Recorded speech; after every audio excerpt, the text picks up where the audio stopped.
এই যে দেখো সব কষানো হয়ে গেছে একদম ভালো করে। এই যে সব আলুও সেদ্ধ হয়ে গেছে, দেখবে আলু তো আমি একদম ছোট ছোট পাতলা পাতলা করে কেটেছিলাম, সেই জন্য তো সেদ্ধ হওয়ার তো দেরি লাগবে না। আরেকটা কথা বলবো, উচ্ছে উচ্ছে উচ্ছে বা চিকেন আমরা যা কিছু রান্না করি, আমরা বলি না রান্না ভালো হয় না বা রান্না করতে পারি না, ওইটা না। তোমার ভালো হচ্ছে না, ভালো হয় না, যা তুমি রান্না করো, উচ্ছে রান্না করলেও তুমি যদি ভালোবেসে রান্না করো সেটাও তোমার খুব টেস্টি হবে, ভালো হবে, হ্যাঁ ডেলিশিয়াস হবে। আর তুমি যদি ভালোবেসে রান্না না করো, চিকেন যদি রান্না করো, তাও তোমার ভালো লাগবে না।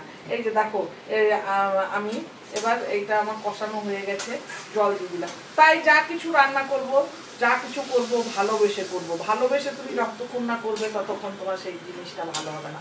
দেখো আমি এটা একটু রসা রসা রাখবো বলেছি না, তাই একটু জল বেশি করে দিলাম। এই যে বড়িটা না আমি দিয়ে দিয়েছি এটার মধ্যে, আগেই দিয়ে দিলাম, না তো বড়িটা সেদ্ধ হবে না।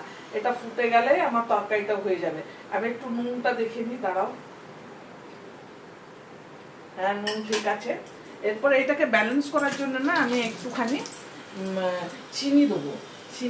ওটা চিনি না দিলে, যেহেতু আমি ওটার মধ্যে টমেটো দিয়েছি, নুন আছে, উচ্ছে থাকবে, এই যে অল্প একটু চিনি দেবো, অল্প।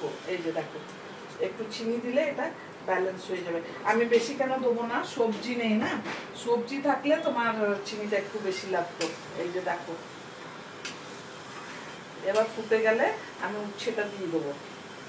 আর উচ্ছেটা দিয়ে দিচ্ছি। এই যে নিয়ে একটু ফুটবে, তারপর আমি এটা নামিয়ে দেবো। দেখো অনেক আমি এটাতে জিরে গুঁড়োটা আগেই দিয়ে দিলাম মশলাটা ভাজার সময়। আর যদি তোমরা চাও তাহলে নামাবার আগেও দিতে পারো, সেটাও ভালো হবে। আমরা যেমন শুক্তোটা বানাই, নামানোর আগে রাঁধুনিটা দিই না, রাঁধুনিটা আর ঘিটা, সেরকম আমি এটার মধ্যে একটু ঘি দেবো ভাবছিলাম, কিন্তু ঘি খাওয়া তো বারণ। ঠিক আছে, আজকে একটু টেস্টের জন্য না হয় বাটার দিয়ে দেবো ঘিয়ের বদলা, সেটা তোমাদের সাথে শেয়ার করবো। দাঁড়াও এটা হয়ে যাক। এই যে দেখো তরকারি একদম রেডি।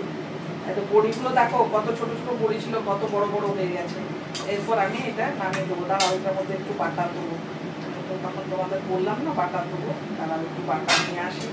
তারপর তোমাদের আমি আরেকটা কথা বলি, যদি এরকম কেউ রান্না করো না, দেখো এই যে 5 ফোড়নের গুঁড়ো আছে, 5 ফোড়ন, ধনে না, জিরে, মৌরি, কালো জিরে আর মেথি, 5 ফোড়নে যা থাকে আর কি, সেইটাকে ভেজে নিয়ে গোড়ানো আছে। দেখো এইটাও দিতে পারো, এইটাতেও খুব সুন্দর গন্ধ হয়, কিন্তু আমি যেহেতু খালি জিরে গুঁড়ো দিয়েছি তো আমি আর সেইটা দেবো না। এই যে দেখো আমি বাটার দিয়ে দিচ্ছি।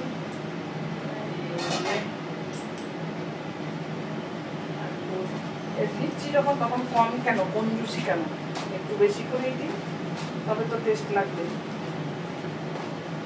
ঘি থেকে বাটার ভালো বলে না, তাই আমি একটু বাটার দিলাম। এই যে আর দেখো আমার বড়িগুলো কত ছোট ছোট বড়িগুলো দিয়েছিলাম, আর দেখতে দেখো তরকারিটা কত সুন্দর হয়েছে। দাঁড়াও আমি তোমাদের প্লেটে নিয়ে দেখাই। এই যে দেখো সজনে ডাঁটা দিয়ে, আলু দিয়ে, উচ্ছে দিয়ে, বড়ি দিয়ে, এটা হচ্ছে শুক্তো। এটা সিম্পল শুক্তো। শুক্তো বলতে সবারই মাথা খারাপ হয়ে যায়, কত তরকারি চাই, কাটতে হবে, শুক্তো বানাতে সময় লাগবে। এই যে দেখো এইভাবেও আমরা বানিয়ে নিতে পারো। তোমাদের যদি রেসিপিটা ভালো লেগে থাকে তাহলে অবশ্যই লাইক করবে, শেয়ার করবে, কমেন্ট তো অবশ্যই করবে ভালো লাগলো কি না লাগলো। আর নতুন বন্ধু যারা দেখবে তারা সাবস্ক্রাইব করে দিও। চলো কাল আমি আবার আসবো এমনি কোনো রেসিপির সাথে। ততক্ষণের জন্য বাই।